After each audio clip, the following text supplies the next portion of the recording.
Halo teman-teman semua, selamat datang kembali di channel YouTubeku. Di video kali ini kita akan melanjutkan kembali pembelajaran kita tentang bahasa pemrograman Swift. Setelah sebelumnya kita belajar tentang protokol, sekarang kita akan membahas salah satu fitur yang sangat sering digunakan di Swift, yaitu extension. Apa itu extension? Langsung saja kita mulai. Jadi, extension di Swift adalah fitur yang digunakan untuk menambahkan kemampuan baru ke tipe data yang sudah ada, tanpa harus mengubah kode aslinya. Kemampuan baru itu seperti apa? Bisa berupa function baru, property, init baru, atau membuat tipe data mengikuti protokol tertentu.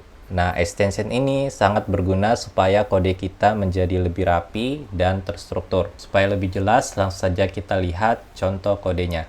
Misalnya kita punya sebuah struct person, kita tulis struct, terus namanya person, seperti ini. Kemudian di dalamnya akan ada sebuah property name bertipe string. Nah, sekarang kita ingin menambahkan fungsi untuk menyapa. Nah, kita bisa menggunakan extension seperti ini. Di bawah struct kita bisa kita tuliskan extension, kemudian kita tuliskan nama struct-nya. Terus di dalam extension ini kita buat function say hello. Kemudian di dalam functionnya kita print hello. Kemudian kita cetak juga property name-nya. Nah, perhatikan di sini kita tidak mengubah struct person yang asli, tetapi kita menambahkan fungsi baru dari luar menggunakan extension. Sekarang kita coba gunakan. Kita buat sebuah variabel person, kemudian kita panggil struct personnya, lalu kita init nilai propertinya.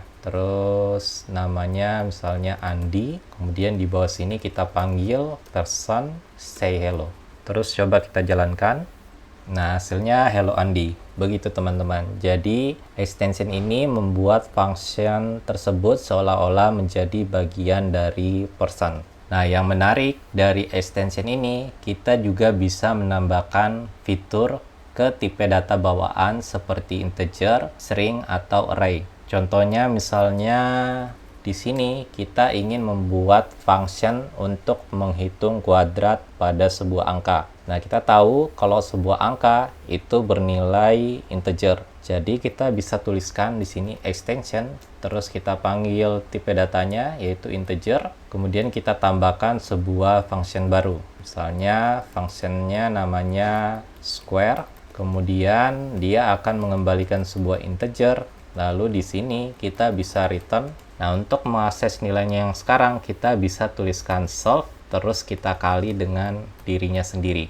Jadi kalau misalnya angkanya adalah 2, berarti kalau kita panggil function square, itu hasilnya 2 kali 2. Nah, sekarang kita bisa buat sebuah variabel number misalnya, terus kita isi 5, terus kita print number dot square. Nah, sekarang function square itu sudah ada di tipe data integer kita. Nah, ini kalau kita running, nah hasilnya 25. Seperti itu teman-teman. Oke, misalnya contoh lain, kita ingin membuat function untuk mengubah huruf pertama menjadi kapital pada sebuah string. Nah, kita bisa buat di sini extension, kemudian string, lalu di sini kita bisa pakai computed property. Misalnya nama propertinya capitalize first, kemudian dia adalah string. Lalu untuk membuat computed property kita buat kurung kurawal.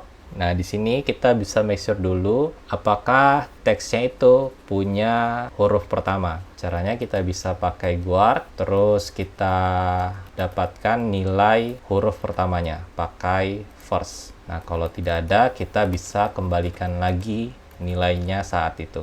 Lalu di bawah guardnya kita bisa return first. Terus huruf pertama ini akan kita buat uppercase. Terus kita gabungkan dengan teks yang sisanya. Caranya kita bisa panggil function yang namanya drop first. Nah, ini berarti teksnya yang sekarang itu karakter pertamanya akan dihilangkan. Jadi dia hanya mengambil karakter selanjutnya. Terus yang function ini dia akan membuat huruf pertamanya jadi capitalize. Terus nanti akan digabungkan. Seperti itu teman-teman. Nah, sekarang kalau kita coba gunakan, misalnya kita buat name, terus di sini misalnya Andi, huruf kecil semua, terus kita print name dot capitalized first. Nah, sekarang ini udah ada, terus kita running. Nah, sekarang nama Andi akan menjadi huruf besar di huruf pertamanya.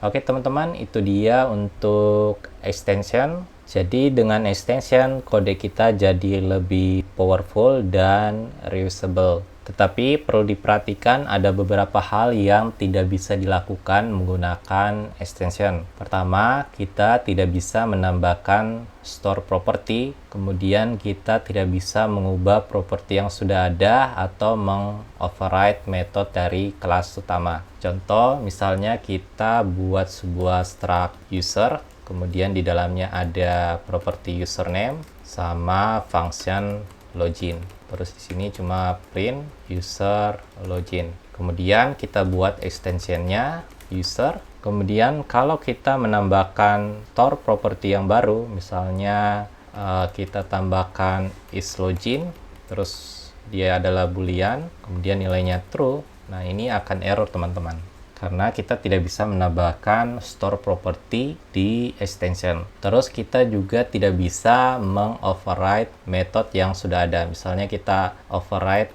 function login, kemudian kita print new login seperti ini. Nah, ini akan menyebabkan error juga.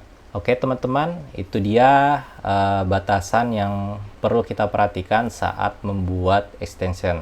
Oke, cukup sampai di sini untuk videonya. Kalau ada pertanyaan, silakan tanyakan di kolom komentar di bawah. Kalau tidak ada, terima kasih sudah menonton. Sampai ketemu lagi di video berikutnya.